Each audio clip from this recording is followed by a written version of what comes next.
approcher, la lumière est mon sauveur. Je ne crains rien. Il est mon rempart et mon ferme soutien. De qui pourrais-je avoir peur? Shalom. Nous avons aujourd'hui la croquette biblique numéro 108, tirée de Job, au chapitre 12, du verset 6 au verset 11. Mais avant de lire, souvenons-nous que dans l'ensemble des éléments et arguments développés par les amis de Job dans leur précédent discours, ils ont voulu établir le fait que le juste mérite la prospérité, le bonheur, alors que le méchant mérite la calamité, le malheur. Dans la portion du jour, Job va donc répondre précisément aux arguments qu'ils ont utilisés pour soutenir ce point de vue-là. Voici ce qu'il dit à partir du verset 6. Il y a paix sous la tente des pillards, sécurité pour ceux qui offensent Dieu. Pour quiconque se fait un Dieu de sa force, interroge les bêtes, elles t'instruiront. Les oiseaux du ciel, ils te l'apprendront. Parle à la terre, elle t'instruira. Et les poissons de la mer te le raconteront. Qui ne reconnaît chez eux la preuve que la main de l'Éternel a fait toutes choses? Il tient dans sa main l'âme de tout ce qui vit, le souffle de toute chair d'homme. L'oreille ne discerne-t-elle pas les paroles comme le palais savoure les aliments? Ici donc, Job va mettre en avant un certain nombre d'arguments pour soutenir son point de vue. Son point de vue, c'est que voilà, les méchants, et ici il prend le cas des voleurs, des pillards, peuvent aussi avoir la paix, puisqu'il dit il y a paix sous la tente des pillards. Oui, les mauvais, les méchants peuvent aussi avoir temporellement de bons moments.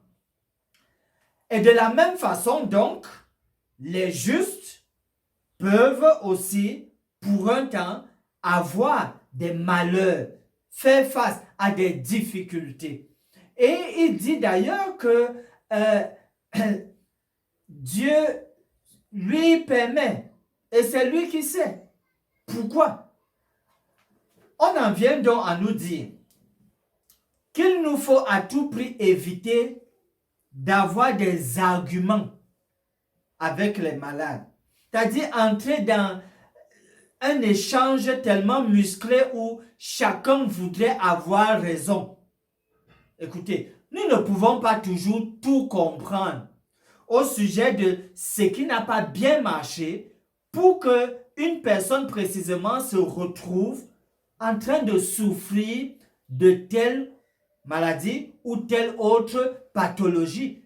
Nous ne pouvons pas toujours expliquer cela. Le mieux serait donc de faire beaucoup plus confiance en l'amour de Dieu. Quand on a un malade devant soi, au lieu de chercher à aller dans les profondeurs pour démontrer que c'est à cause de telle chose, de mal fait par la personne, que voilà, elle se retrouve dans cette situation, il vaut mieux s'appuyer sur l'amour et la confiance de Dieu.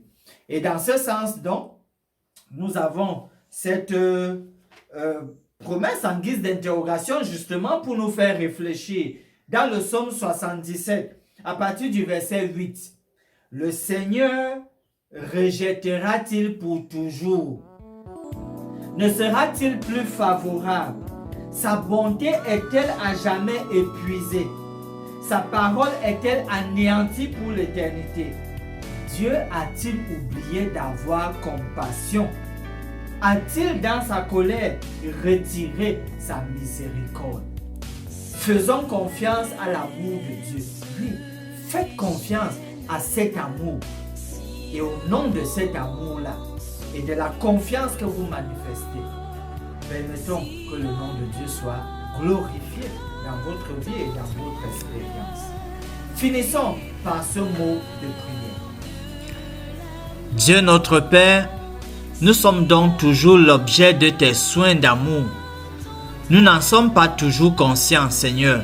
Nous prions que tu nous permettes de continuellement contempler ton amour infini pour nous et surtout pour les patients autour de nous. Béni soit ton nom d'éternité en éternité. Accepte notre prière au nom de Jésus notre Sauveur. Amen. Mon âme espère en l'Éternel. Mon âme espère en l'Éternel. Qu'un chant s'élève au Dieu du ciel. Qu'un chant s'élève au Dieu du ciel. Mon âme espère en l'Éternel. Mon âme espère en l'Éternel.